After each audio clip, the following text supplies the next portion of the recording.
성경 예레미야 4장입니다. 구약 성경 예레미야 4장 3절과 4절 두 절 말씀입니다.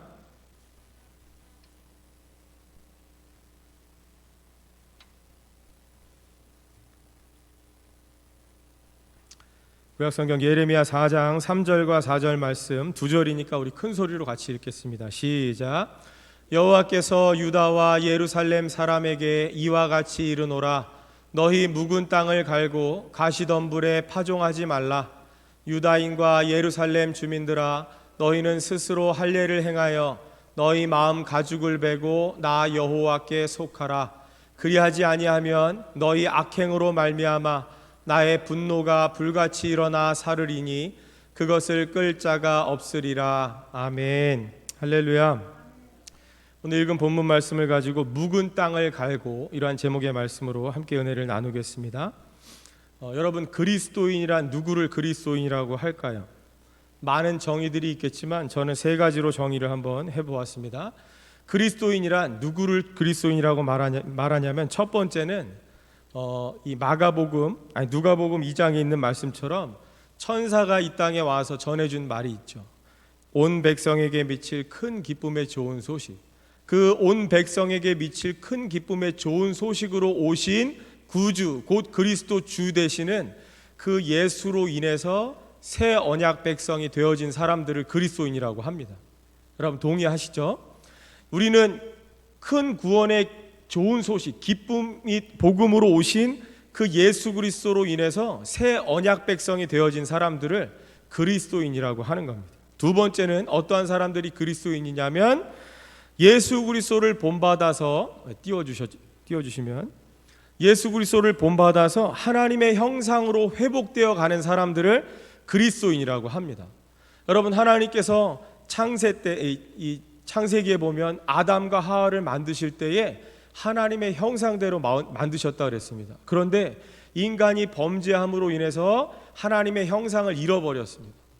하나님의 형상이 파괴되어진 거죠. 그런데 그리스도인이란 누구냐면 예수 그리스도를 본받아서 하나님의 형상으로 다시금 회복되어 가는 사람들을 그리스도인이라고 합니다.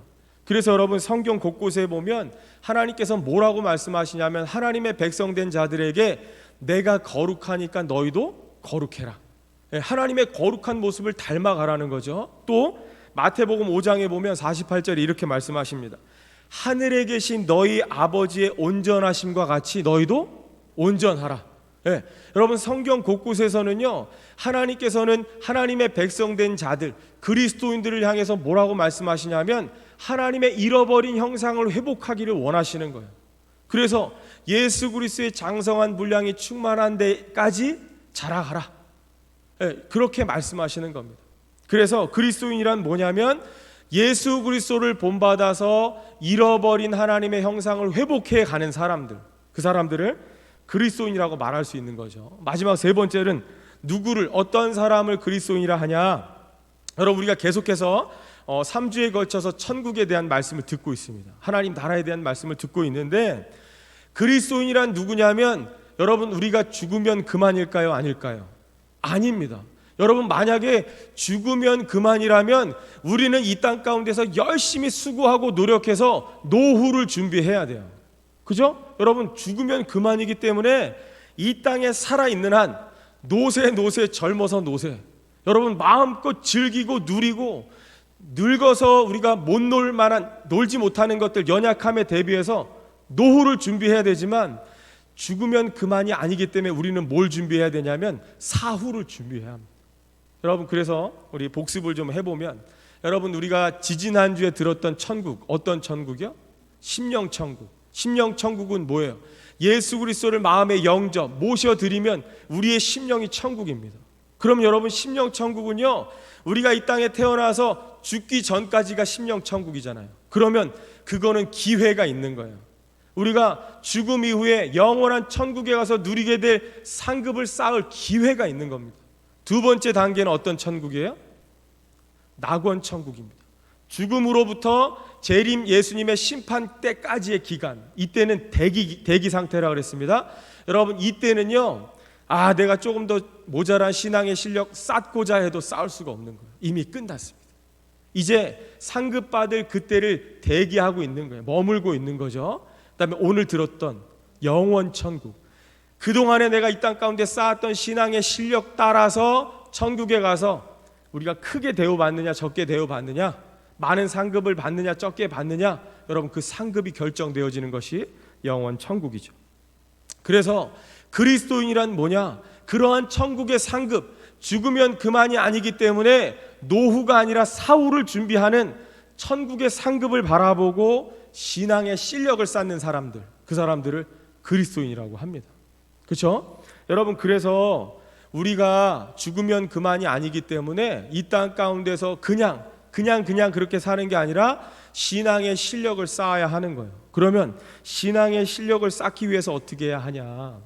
그 전에 저 그리스도인에 대한 정의에 맞는 성경 구절이 한 군데 있습니다. 히브리서 11장에 보면 많은 믿음의 선진들에 대한 기록이 있는데, 특별히 24절에서 26절에 보면 모세에 대한 이 설명이 나오는데, 한번 읽어보면 24절, 믿음으로 모세는 장성하여 바로의 공주의 아들이라 칭함받기를 거절하고 도리어 하나님의 백성과 함께 고난받기를 잠시 죄악의 낙을 누리는 것보다 더 좋아하고 그리스도를 위하여 받는 수모를 애굽의 모든 보화보다 더 큰 재물로 여겼으니 이는 상주심을 바라봅니다.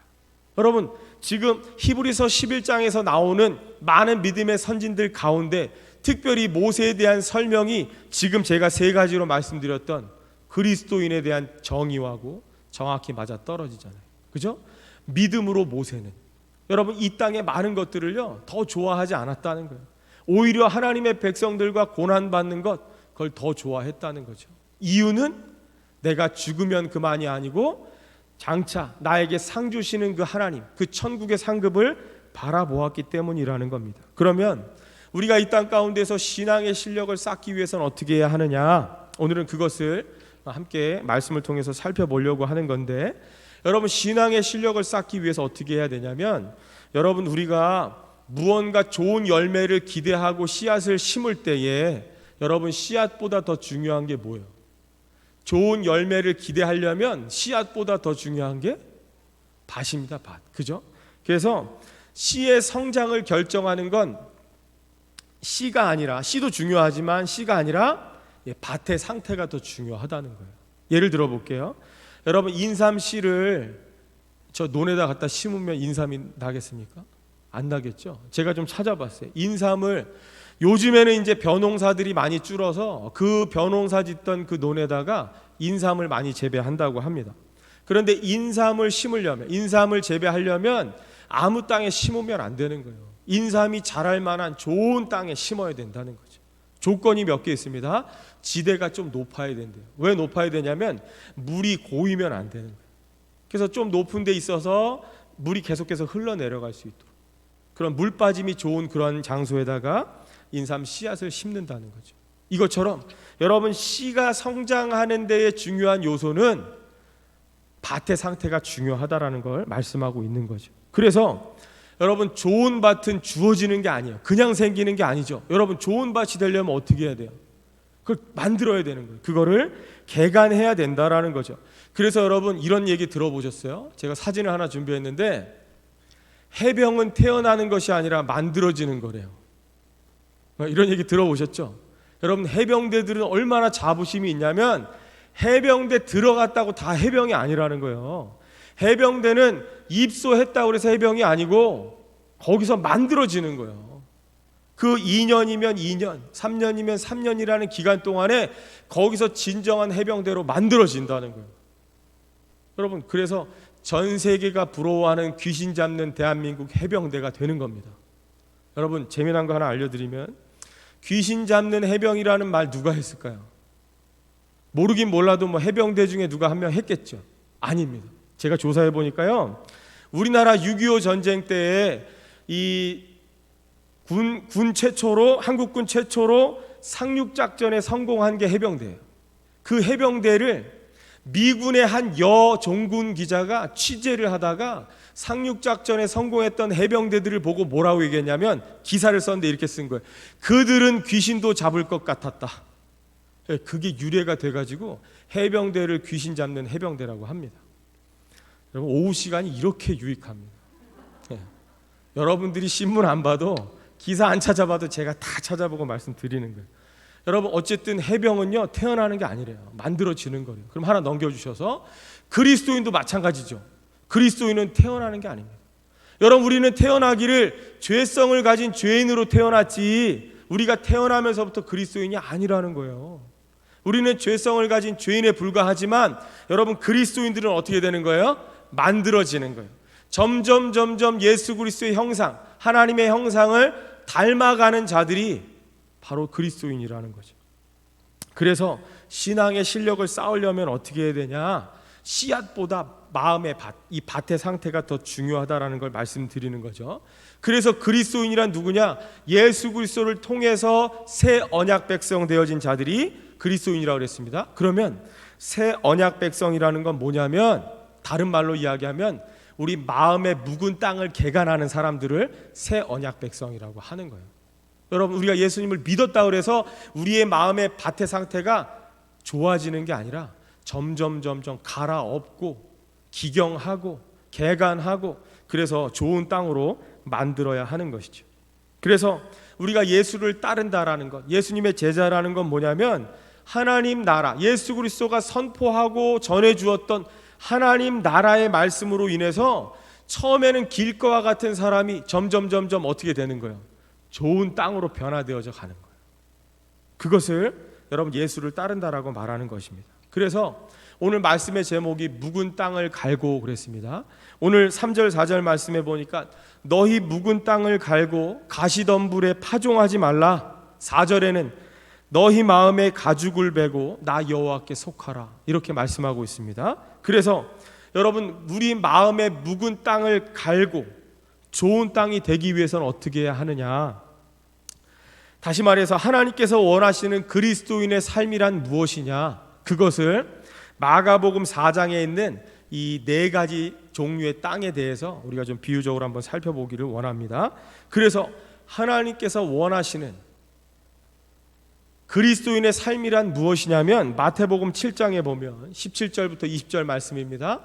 이와 같이 좋은 나무마다 아름다운 열매를 맺고 못된 나무가 나쁜 열매를 맺나니 좋은 나무가 나쁜 열매를 맺을 수 없고 못된 나무가 아름다운 열매를 맺을 수 없느니라. 아름다운 열매를 맺지 아니하는 나무마다 찍혀 불에 던져지느니라. 이러므로 그들의 열매로 그들을 알리라. 그러니까 여러분 좋은 열매를 맺기 위해서는 좋은 땅이 필요하다는 거예요. 그런데 좋은 땅은 그냥 주어지는 게 아니고 만들어져 가는 것입니다. 그래서 우리가 정말 하나님이 원하시는 그리스도인의 삶을 살려면 우리의 마음의 밭이 길가와 같으면 안 되고 좋은 땅으로 만들어져야 한다는 거죠. 그래야 좋은 열매가 맺혀질 거고 그 열매로 하나님께서 우리를 평가하게 되실 거라는 거죠. 그래서 본론적으로 마가복음 4장에 나오는 네 종류의 땅에 대해서 같이 한번 살펴보겠습니다. 마가복음 4장 1절에 보니까 예수께서 다시 바닷가에서 가르치시니 큰 무리가 모여들거늘 예수께서 바다에 떠 있는 배에 올라 앉으시고 온 무리는 바닷가 육지에 있더라 그랬습니다. 여러분 예수님이 가는 곳마다 많은 무리들이 따라 나왔습니다. 그래서 예수님께서 회당에 들어가서 가르치시고 그 다음에 길을 가시면서 가르치시고 많은 병자들을 고쳐주셨습니다. 그런데 이제 예수님께서 다시금 바닷가로 가셨는데 또한 예수님을 따라오는 많은 무리들이 있었다 그랬습니다. 그 무리를 4장 1절에서 큰 무리가 모여들었다 그랬습니다. 그래서 예수님께서 그들을 가르치시기 위해 어떻게 했냐? 바다에 떠 있는 배에 올라 앉으셨다는 거예요. 그죠? 바다에 떠 있는 배에 올라 앉으셨다 그랬는데 저 말씀을 원문대로 직역하면 무슨 말이냐면 배에 올라 바다에 앉으셨다 이런 뜻입니다. 그러니까 이 말씀대로면 바다에 떠 있는 배에 하나님께서 배를 타신 거죠. 그런데 원문 직역대로면 뭐냐면 배에 올라서 바다에 앉으셨다는 거예요. 여러분 앉으셨다는 말 조금 더 폼나는 말로 뭐라 그래요? 좌정하셨다는 거예요. 그러니까 예수님께서 지금 배에 올라서 바다 위에 뭐 하셨다고요? 좌정하시는 좌정. 여러분 좌정이란 말은 누구한테 쓰는 거예요? 왕에게 쓰는 말이에요. 왕. 그러니까 왕이신 예수님께서 지금 바다 위에 어떻게 해요? 좌정하여 앉으셨다는 거죠. 여러분 왕이 지금 좌정했다라는 건 뭐 통치를 의미하는 거예요. 왕이 좌정하셔서 이제 다스릴 것을 의미하는 겁니다. 그러니까 지금 예수님께서 바다에 떠 있는 배에 올라 앉으셨다라는 건 뭐냐면 왕이신 예수님께서 지금 바다 위에 좌정하셔서 통치하신다라는 걸 의미하는 거죠. 그래서 시편에 있는 말씀 한번 보면 29편 10절 말씀 보니까 여호와께서 홍수 때에 좌정하셨으며 여호와께서 영원하도록 왕으로 좌정하시도다. 여러분, 그래서 지금 마가복음 4장에 있는 말씀도 단순히 지금 배 위에 올라 앉으셨다라는 의미가 아니고 예수님께서 지금 바다 위에 왕으로 좌정하셨다는 거예요. 통치하기 위해서. 그 다음에 예수님은 지금 배 위에 앉으셨고 많은 무리들은 지금 어디에 있다 그랬습니까? 육지에 있다 그랬죠. 여러분, 그러니까 지금 이 가르침을 주고자 하는 예수님의 환경이 가르치는 내용을 지금 설명하고 있는 거예요. 무슨 말이냐면 영원한 왕으로 오셔서 바다 위에 좌정하시고 통치하시는 그 왕 대신 예수님께서 바다 위에서 육지에 있는 이 밭에다가 지금 뭐 하시는 거예요? 씨를 뿌리는 거예요. 여러분, 그거를 지금 보여주고 있는 거예요. 상황이. 그 예수님이 지금 가지고 있는 그 상황이 앞으로 전개되어질 하나님 말씀에 대한 내용들을 담고 있다는 거죠. 예수님께서 지금 바다 위에서 왕으로 통치하시기 위해서 하나님 나라의 복음을 지금 전하시는 거예요. 씨를 뿌리는 겁니다. 그래서 그 2절부터 되어지는 말씀들은 지금 뭘 설명하는 거냐면 여러분, 우리는 이 네 가지 밭의 비유라고 알고 있지만 정확한 건 뭐예요? 정확한 건 씨 뿌리는 자의 비유입니다. 씨 뿌리는 자의 비유예요. 그래서 여러분, 예수님께서 이제 비유로 가르치시는데 넘겨주셔서 예수님의 가르침, 첫 번째 예수님 가르침의 주제는 뭐냐면 예수님께서 뭘 가르치기를 원하셨냐면 하나님 나라입니다. 하나님 나라. 하나님이 다스리고 통치하는 나라에 대해서 가르치기 원하시는 거예요. 그게 예수님께서 가르치시는 그 가르침의 주제입니다. 그래서 그 하나님 나라에 대한 주제의 말씀을 어떠한 방법으로 가르쳐 주셨냐? 방법은 뭘까요? 방법은 비유입니다. 비유를 들어서 가르쳐 주시는 거예요. 세 번째, 이 비유의 내용이, 첫 번째 비유의 내용이 뭐냐면 땅에 씨를 뿌리러 나간 자의 비유입니다. 그래서 여러분 보세요. 여러분, 농부가 밭에 씨를 뿌릴 때 여러분 한번 생각해 보세요. 여기 농사 안 지어 보신 분들이 더 많을 것 같은데 농사 지을 때 농부가요 씨를 아무데나 뿌립니까? 그냥 자랄려면 자라라고 확 뿌리나요? 아니죠. 여러분, 가서 땅에다가 심는 거예요. 심던지 아니면 씨를 뿌릴 만한, 이 씨가 잘 자랄 만한 곳에 뿌리지 아무데나 안 뿌린다는 거예요. 그런데 예수님께서 비유를 들어서 지금 하나님 나라의 말씀을 비유라는 방법으로 설명하실 때에 지금 이 씨를 뿌리는 자가 씨를 어떻게 뿌렸냐면 그냥 뿌린 거예요. 그래서 그 씨 중에 덜어는 어디에 떨어져요? 길가에 떨어지고, 덜어는 돌짝밭에 떨어지고, 덜어는 가시떨기에 떨어졌다는 거예요. 여러분, 농부가 그렇게 씨앗을 뿌리지 않습니다. 여러분, 그래서 불과 4분의 1만 좋은 땅에 떨어지도록 농부가 씨를 뿌립니까? 아니라는 거예요. 그런데 예수님은 왜 그렇게 마치 농부가 아무렇게나 씨를 뿌리는 것과 같은 비유의 말씀을 전하셨냐? 그게 4장 9절에 있습니다. 들을 귀 있는 자는 들으라는 거예요. 하나님 나라의 복음을 예수님께서 은밀하게 알아듣는 자에게만 가서 쏙싹독딱 얘기한 게 아니고 공개적으로 비유로 말씀해 주셨다는 거예요. 그래서 들을 귀 있는 자가 들으라는 거예요. 그래서 우리가 좀 구체적으로 그 네 가지 밭에 대해서 한번 살펴보겠습니다. 첫 번째는 덜어는 길가에 떨어짐에 그랬습니다. 그러니까 첫 번째 밭은 길가입니다. 길가. 여러분, 길가라는 건 뭐냐면 사람들이 왔다 갔다 왕래하는 길을 이야기하죠. 여러분, 사람들이 왔다 갔다 했다라는 거는 사람들이 왕래가 잦았기 때문에 땅이 굳어진 거예요. 여러분, 등산로를 예를 들면 여러분, 산에 길이 없었는데 사람들이 왔다 갔다 자꾸 많은 사람들이 왔다 갔다 하다 보니까 땅이 점점 다져지고 굳어져서 길이 되는 거죠. 그 등산로입니다. 그러니까 여러분, 또한 등산로를 사람들이 만들어 놓으면 그 길로 다니면서 땅이 점점 굳어지죠. 네. 그러니까 길가라는 건 뭐냐면 이 굳어진 땅을 이야기하는 거예요. 굳어진 상태의 밭을 이야기합니다. 그래서 길가는 뭘 의미하냐면 딱딱하고 완고한 걸 의미하는 거죠. 여러분, 우리의 마음의 밭이 길가와 같다는 건 뭐예요? 굳어져 있다는 거예요. 세상적인 생각, 그다음에 지식, 나의 습관, 나의 고집, 아집 이런 것들로 굳어져 있는 그런 마음의 상태가 길가의 상태라는 거죠. 여러분, 그러다 보니까 이 밭이 굳어져 있다 보니까 씨앗이 떨어졌는데, 말씀이 선포됐는데 이게 뿌리를 못 내리니까 누가 와서 먹어가는 거예요? 새가 와서 빼앗아 가는 거죠. 그러니까 마음이 딱딱해지고 완고해지고 굳어져 있기 때문에 씨앗이 떨어졌는데 뿌리를 못 내리고 이 사탄이 와서 그 말씀을 빼앗아 가는 거죠. 그게 길가의 상태입니다. 두 번째 밭은 덜어는 흙이 얕은 돌밭에 떨어짐에 그랬습니다. 돌밭인데 그냥 돌밭이 아니고 흙이 얕다는 거예요. 흙이 얕다는 건 뭘 의미합니까? 흙이 부족하다는 거죠. 여러분, 흙이 깊어야 되는데 흙은 얕고 돌이 더 많다는 거예요. 이게 돌밭입니다. 그러니까 이 흙이 얕은 돌밭은 뭘 의미하냐면 결핍을 의미하는, 결핍, 부족함을 의미합니다. 그래서 이 돌밭은 흙이 부족하기 때문에 씨를 받아들이기는 하는데 그것을 품을 만한 흙이 적다는 거예요. 그것을 의미합니다. 그래서 그 결과가 어떻게 됐습니까? 흙이 부족하다 보니까 뿌리를 조금만 내리고 깊게 내리지를 못해서 어떻게 됐어요? 말라 죽는 거예요. 근데 재미난 게 뭐냐면, 여러분, 모든 식물이 자라려면 필수 요소가 뭐예요? 햇볕이 필요하죠. 물도 필요하지만 햇볕이 모든 생명체에게는 이 필수 요소인데, 흙이 부족한 땅에 떨어진 씨앗은 어떻게 되는 거예요? 생명을 주는 햇빛으로 인해서 이 햇볕이 이제 생명을 주는 게 아니라 죽음을 가져오는 원인이 된다는 거예요. 결핍하니까. 여러분, 그것이 바로 두 번째 비유인 돌밭에 대한 비유인 거죠. 세 번째는요, 덜어는 가시떨기에 떨어짐에 그랬습니다. 가시떨기에 떨어졌다는 거예요.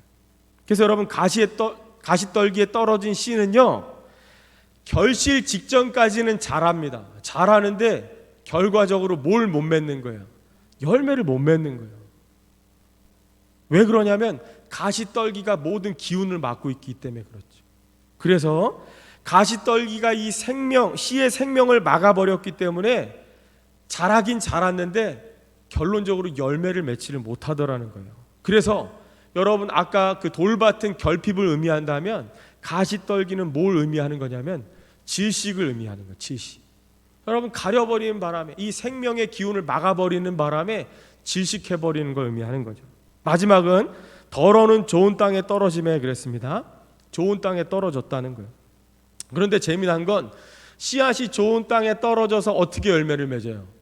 처음에는 30배, 60배, 90배 이렇게 가야 되잖아요. 아니, 차곡차곡 가야 되잖아요. 여러분, 산수 잘 하시잖아요. 그죠? 30배, 그 다음에 배수로 갈 거면 60배, 90배로 가야 되는데 갑자기 100배로 가버렸어요. 그럼 뭘 의미하는 걸까요?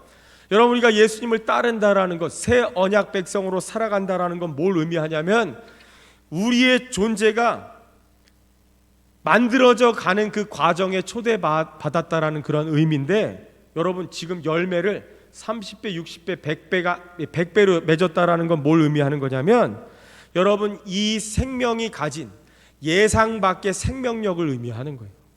여러분, 이게 하나님 나라의 원리입니다. 여러분, 세상의 원리는 어때요? 세상의 원리는요, 하나 주면 하나 받는 거죠. 여러분, 은행에 가다가 100만 원 입금하면 이자가 얼마 붙습니까? 거기에 따른 퍼센트에 따라서 붙겠죠. 뭐 1%라든지 0.5%라든지 이렇게 붙지만 하나님 나라의 원리는 그렇지 않다는 거예요. 좋은 씨를 심으면요, 이게 우리가 생각하는 30배, 60배 다음에 90배가 아니라 100배로 넘어간다는 거예요. 또한 그 이상이 돼버린다는 거예요. 여러분, 세상의 원리와 하나님 나라의 원리가 다르다라는 걸 설명하고 있는 거죠. 그래서 좋은 땅에 심겨진 씨앗이 가진 예상 밖의 생명력을 의미하는 거예요. 그래서 100배의 열매를 맺었다라고 말씀하는 거죠. 그래서 여러분, 좋은 땅이라는 건 뭐냐면 길가와 같이 딱딱하고 완고하고 굳어진 것들이 제거되고 돌밭과 같이 흙이 얕은 게 아니라 깊은 흙으로 바뀌어지고, 그 다음에 숨통을 조이는 가시떨기가 제거되어져서 이제는 좋은 열매를 맺을 수 있는 상태, 이게 좋은 땅이라는 거예요. 여러분, 그러니까 그리스도인이란, 예수를 따르는 예수님의 사람들이라면 어떻게 돼야 되냐? 이렇듯 좋은 땅으로 바뀌어 가야 된다는 거예요. 만들어져 가야 한다라는 거죠. 그래야지 하나님의 말씀을 들을 때 그 말씀으로 인해서 좋은 열매를 맺게 되어지고 그 열매를 보시고 우리에게 상급을 결정하신다라는 거죠. 그래서 결론의 말씀입니다. 그러면 이 네 종류의 밭, 길과 돌밭, 가시떨기, 좋은 땅, 이것에 비유되어지는 사람들은 누구일까요? 그걸 한번 마지막으로 우리가 살펴보기를 원하는데, 여러분, 말씀을 받는 모든 사람들을 지금 밭으로 비유하고 있죠. 그래서 저와 여러분들, 하나님의 말씀을 듣는 모든 사람들을 지금 네 가지 종류의 밭으로 비유하는데, 그러면 이 밭에 해당되는 사람들은 누구냐? 그래서 여러분, 우리의 완고하고 그 다음에 딱딱하고 굳어진 이 마음의 생각과 마음 상태를요, 부드럽고 깊은 상태로 바꾸어야 하는 거예요. 그러려면 어떻게 됩니까? 여러분, 우리 힘으로 안 되는 거죠. 우리의 이 길가와 같은 마음의 밭, 돌밭과 같은 마음의 밭, 가시떨기로 인해서 가리워진 그런 마음의 밭을 우리가 좋은 땅으로 바꾸기 위해서는 우리의 노력으로 되는 게 아니고 오직 그리스도의 복음으로 가능한 거죠. 그 다음에 그리스도의 복음에는 뭘 담고 있냐면 하나님 나라를 담고 있는 거죠. 여러분, 그러니까 하나님 나라의 그 말씀, 그 복음으로 인해서 우리가 좋은 땅으로 바뀌어 갈 수 있다는 거예요.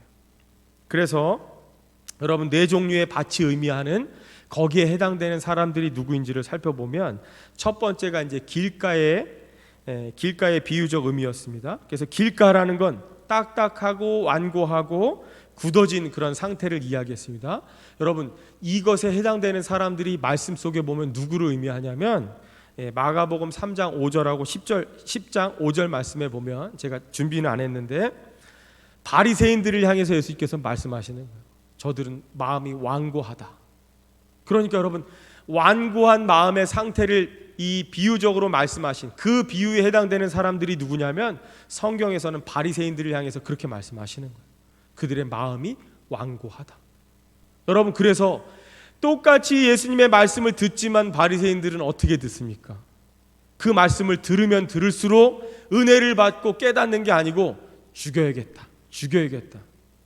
여러분, 말씀을 들으면 들을수록 우리처럼 은혜를 받아야 되는데 바리새인들은 마음이 굳어졌기 때문에, 완고하고 딱딱하기 때문에 말씀을 들을 때에 그 들은 말씀을 가지고 예수님을 책잡기 위해서, 예수님을 잡아 죽이기 위해서 말씀을 듣더라는 거예요.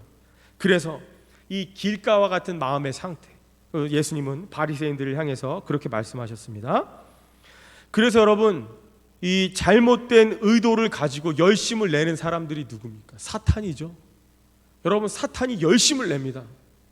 열심히 이 삼킬 자들을 두루 찾아 헤매는 거예요. 그 잘못된 의도잖아요. 여러분, 잘못된 의도를 가지고 열심을 내면 낼수록 위험합니다. 여러분, 우리가 이단들의 열심을 따라갈 수 있겠어요? 못 따라갑니다. 여러분, 그 신천지 그 얘기들을 종종 우리가 뉴스나 이런 데 미디어를 통해서 듣는데, 여러분, 가족도 등지잖아요. 엄마가 막 찾으러 오고 엄마가 울며 불며 애원해도요, 듣지도 않는 거예요. 여러분, 잘못된 의도대로 열심을 내니까 그렇게 되는 겁니다. 그래서 이 완고한 마음을 가진 바리새인들을 향해서 이 길가와 같은 그 비유로 설명을 하고 있는 거죠. 두 번째는 이제 돌밭의 비유인데, 여기에 해당되는 사람들은 누구냐면, 여러분, 돌밭에 씨앗이 떨어졌다라는 건 말씀을 들을 때 즉시 기쁨으로 받지만, 말씀을 받기는 받지만 조그만 어려움이 오면, 환난이 오고 박해가 오면 그 돌에 걸려 넘어지는 사람들을 이 돌밭에 비유하는 거예요. 그래서 여러분, 재미난 건 뭐냐면 예수님께서 주는 그리스도시요 살아계신 하나님의 아들이십니다라고 고백하는 베드로에게 뭐라고 말씀하셨냐면, 너의 이름을 시몬이라 하지 않고 베드로라 하겠다는 거죠. 베드로의 뜻이 뭐냐면 페트라예요. 페트로스라는 이 헬라어입니다. 페트라라는 건 반석, 돌을 의미합니다. 그런데 여러분 보세요. 예수님의 제자들, 예수님을 따라다니면서 예수님의 행하신 모든 그 기적의 역사들을 직접 보고 경험하고 체험했던 제자들이 이제 예수님께서 붙잡혀 가실 때요, 다 도망갔습니다. 심지어 그 중에 이 가룟 유다는 예수님을 팔았잖아요. 수제자라고 믿었던 베드로도 어떻게 했습니까? 배신하고 3번 부인하고 맹세하고 저주했잖아요. 그러니까 여러분, 지금 돌밭과 같은 이 비유에 해당되는 사람들이 어떻게 보면 예수님의 제자들을 대표하기도 합니다. 여러분, 베드로의 이름이 페트로스예요. 돌이라는 거, 돌. 여러분, 근데 이 돌이라는 건 두 가지가 될 수 있어요. 디딤돌이 될 수도 있고 걸림돌이 될 수도 있는 거죠. 그러니까 말씀을 들을 때에 기쁨으로 즉각적으로 수용을 하는데, 조금만 환난이 오고 박해가 오고 어려움이 오면 거기에 걸려 넘어지는 자들, 이 돌밭의 상태에 있는 사람들을 이야기하는 겁니다. 그래서 여러분, 우리들도 말씀을 듣지만 오후 예배 나오셔서 와, 이 은혜 받고 말씀 받고 할렐루야 아멘 했는데 집에 돌아가는 순간, 교회 문을 나서는 순간 또다시 넘어지는 분들이 계시다는 거예요. 그러면 뭐예요? 결핍이라는 거예요. 우리의 신앙에 아직도 말씀에 대한 결핍이 있다는 거예요. 뭔가 기도에 대한 결핍이 있다는 거예요. 그래서 뿌리는 내렸는데 깊게 내려가지를 못하는 거예요. 그러니까 그냥 햇볕에 말라 죽어가는 그러한 상태를 의미하는 거죠.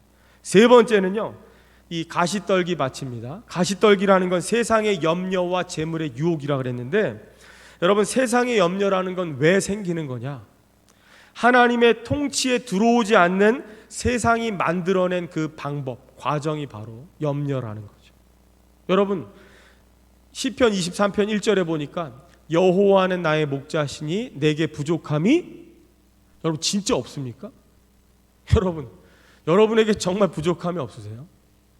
아니라는 증거를 대볼게요. 여러분, 우리가 기도하는 기도 내용의 80% 이상이 다 뭐예요? 부족한 거를 달라고 요청하는 기도잖아요. 그런데 여호와는 나의 목자시니 내게 부족함이 없다라고 다윗은 고백했잖아요. 여러분, 이제 생각나는 그 얘기가 하나 있습니다. 여러분, 우리 교회는 이제 사무실에서 이제 복사기를 통해서 주보를 인쇄하는데, 아주 큰 교회나 아니면 정말 작은 교회들은요, 교회 안에서 직접적으로 인쇄가 안 되는 경우 이제 인쇄소에다 부탁을 하잖아요. 그래서 인쇄소에다가 매주 이제 인쇄소에서 이 주보를 만들어서 가져오는 그런 교회들이 있습니다.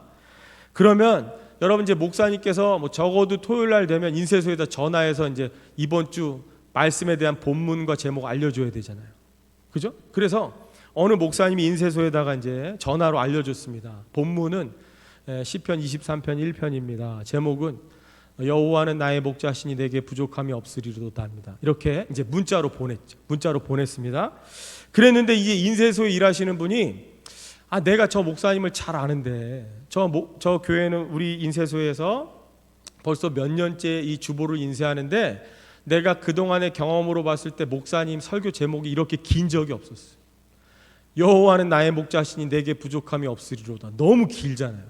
그러니까 확인 전화를 한 거예요. 인쇄소 사장님이 목사님에게 전화를 했습니다. 목사님, 이번 주일 이 설교 본문이랑 제목 주셨잖아요.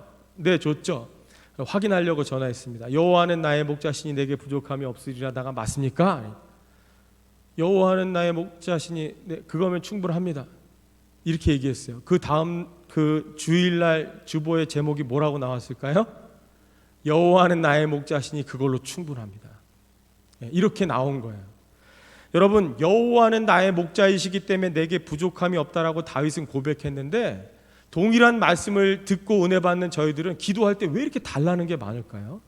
여러분, 달라라는 건 뭐예요? 부족하다라는 거죠. 내가 지금 부족하고 결핍하기 때문에 좀 채워달라는 거예요. 좀 보태달라라고 하는 거죠. 여러분, 그러면 왜 다윗은 부족함이 없다라고 고백하고 오늘날 많은 성도들은 자꾸 부족한 것을 달라고 기도를 할까요? 차이는 뭐냐면, 여러분, 조건이 뭐냐면 여호와가 나의 목자가 되셔야 하는 거예요. 다시 말하면, 여러분, 제가 전에도 한번 양에 대한 특징을 10가지로 한번 설명드렸는데, 양이 동물들 중에 얼마나 연약하냐면 시력도 나빠, 넘어지면 일어나지도 못해, 누군가 부축해줘야 돼. 그 다음에 일어나도요, 제대로 설 때까지 좀 붙들고 있어야 돼요. 그냥 놓으면 또 넘어집니다. 이렇게 연약한 게 양이란 말이에요. 그런데 다윗은 아버지의 양을 치면서 양의 특징들을 잘 본 거죠. 그리고 쟤네들은 목자인 내가 없으면 안 되겠구나. 그렇다면 하나님이 양 같은 나에게 목자가 되어주신다면 내겐 부족함이 없다는 거예요. 여러분, 우리가 누군가 사랑하는 그 연인 간에 혹은 자식 간에 여러분 자식은 눈에 넣어도 안 아프다고 하잖아요. 그럼 여러분 그 자식들을 볼 때 뭐라 그래요? 너면 충분해. 너 하나면 충분해. 다 없어도 돼. 뭐 굶어 죽어도 좋아. 난 너만 있으면 돼. 여러분 이것과 같다는 거예요. 여호와가 나의 목자가 되시면요, 세상에 못 먹고 못 입는 것 중요한 게 아니라는 거예요. 그럴 때 나오는 고백이 내게 부족함이 없다라는 거죠. 그런데 여러분 세상적인 염려로 인해서 가시떨기와 같은 밭의 상태에 있는 사람들은 누구를 의미하냐면, 여러분 성경에 보면 예수님 앞에 나아왔던 한 청년이 있었습니다. 그 청년은요, 어려서부터 율법을 잘 지킨 청년이에요. 그죠? 99.9% 말씀대로 살았던 그 청년이에요. 그래서 제자들이 볼 때, 야, 저 청년이 천국 못 들어가면 누가 들어가겠냐 라고 할 정도로. 그런데 그 청년이 결과적으로 어떻게 됐습니까? 열심히 뿌리 내려서 자라긴 자랐는데 결정적인 순간 열매를 못 맺는 거예요. 근심하며 돌아가는 거예요. 재물이 많기 때문에. 그 다음에 또 한 명 예를 든다면, 이 헤로디아의 딸이 이 헤로당 앞에서 막 춤을 추면서 마음을 기쁘게 했어요. 야, 네가 원하는 게 뭐냐? 내가 나라의 절반이라도 주겠다. 세례 요한의 목을 베어 주십시오. 여러분 그럴 때에 헤로당이 근심했습니다. 야, 이걸 내가 어떻게 해야 되냐? 약속은 했으니까 지키긴 지켜야겠는데 죽이기는 좀 그런데, 근심하나 결국은 어떻게 했습니까? 목을 베는 거예요. 세례 요한의 목을 베었던 이 헤로당과 같은 사람들이 바로 가시떨기와 같은 밭에 비유되는 사람들입니다. 여러분 그래서 그 다음에 마지막, 이 좋은 땅에 비유되는 사람들은 어떠한 사람들일까요? 여러분 좋은 땅이라는 건 말씀을 온전히 품는 사람들을 의미하죠. 그럼 그런 밭에 해당되는 사람들은 누구냐? 마가복음 15장 이 40절 41절에 있는 사람들인데, 갈릴리로부터 예수님이 십자가에 죽으시기까지 예수님을 섬기고 수종 들었던 신실한 여인들, 이들을 가리켜서 좋은 땅에 비유되는 사람들이라고 말할 수 있는 거죠. 여러분 그래서 결론적으로, 여러분 우리는 다 예수님을 믿는다고 말하고 우리는 예수님을 이미 따르고 있지만, 우리의 마음밭이 묵은 땅과 같이 개간되어지지 않았다면, 길가와 같이 돌밭과 같이 가시떨기밭과 같이 이 개간되지 않았다면, 여러분 그것으로 인해서 우리의 신앙이 전락해버릴 수 있다는 거예요. 여러분 그렇기 때문에 우리는 말씀이 열매를 맺을 수 있는 좋은 땅이 필요합니다. 여러분 오늘날에 TV를 틀어도 CTS, CBS 방송 나오죠. 유튜브 들어가면 유명하신 목사님들의 설교가 그냥 쭉 나옵니다. 또한 진일교회도요, 지나간 설교도 다 들을 수 있어요. 여러분 말씀의 홍수 속에 살아갑니다. 그런데 여러분 그 말씀보다 중요한 건 뭐예요? 말씀도 중요하지만 그 말씀을 받아서 뿌리 내리고 열매를 맺어야 될 저와 여러분 마음의 상태, 마음의 밭이 중요한 거예요. 그러면 이 밭이 길가가 돼서 말씀이 뿌리도 못 내리고 그저 사탄이 와서 집어가 버리는, 빼앗겨 버리는 그러한 땅이 되면 안 됩니다. 흙이 있긴 있는데 조금밖에 없어. 그래서 심겨지는 것 같은데 이내 햇빛으로 인해서 말라져 버리는 그런 결핍한 상태가 되면 안 되고, 그리고 또 그 돌로 인해서 걸려 넘어지는 그러한 상태가 되면 안 되고, 그 다음에 세상에 많은 것은 받아서 누렸는데 그 세상적인 염려로 인해서 그 생명의 기운이 막혀서 아주 중요한 이 결정적인 순간에 열매를 못 맺는 부자 청년 같은 그러한 삶이 되면 안 된다는 거죠.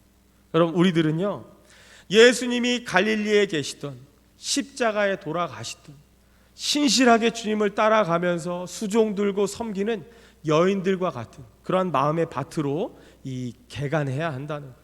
이 묵은 땅을 갈아엎어야 한다는 겁니다. 그래서 말씀이 좋은 열매로 맺혀지기 위해서 우리의 이 마음의 밭을요, 우리는 뒤집어 엎어야 돼요. 그 다음에 돌을 캐내야 합니다. 가시를 제거해야 하는 거예요. 그럴 때에 하나님의 말씀이 우리의 마음밭에서 30배, 60배, 100배 열매를 맺게 되는 줄 믿습니다. 여러분 이 말씀들을 잘 마음에 새기셔서 내일부터 또한 시작되는 한 주간의 삶에 여러분 계속해서 이 하루 20분 성경 읽기 하고 계시죠. 여러분 우리가 그 계속해서 말씀을 듣고 묵상하고 깨닫고 이렇게 해서 우리의 이 돌을 하나하나씩 제거해내야 됩니다. 흙으로 채워야 하는 거예요. 여러분 그럴 때에 깊이 뿌리 내려야 여러분 어떠한 세상의 이 비바람에도 풍파에도 흔들리지 않는 그러한 믿음의 사람들이 될 줄 믿습니다. 한번 기도하겠습니다. 하나님, 오늘은 예레미야가 전했던 말씀, 너희 마음에 묵은 땅을 갈고 가시덤불에 파종하지 말아라. 너희 마음에 가죽을 베고 여호와께 속하라. 여러분, 이 말씀을 통해서 우리가 네 종류의 밭에 대해서 우리가 한번 비유적으로 살펴보았습니다. 하나님, 우리의 마음의 상태가 지금 어떠한지를 스스로 돌이키게 하시고, 하나님, 길가와 같다면 우리의 마음이 부드러운 땅으로 바뀌어질 수 있도록 흙을 갈아엎고 뒤엎어서 하나님 좋은 열매가 맺혀지는 땅으로 우리가 하나님 만드는 그러한 자들 되게 하여 주시옵소서. 흙이 있기는 있지만 뿌리를 온전히 내릴 수 없도록 돌로 가득 차 있다면 하나님, 힘들고 어렵다 할지라도 이 돌을 하나 둘 캐내어서 하나님 흙으로 채울 수 있는 그러한 마음의 상태 되기를 원합니다.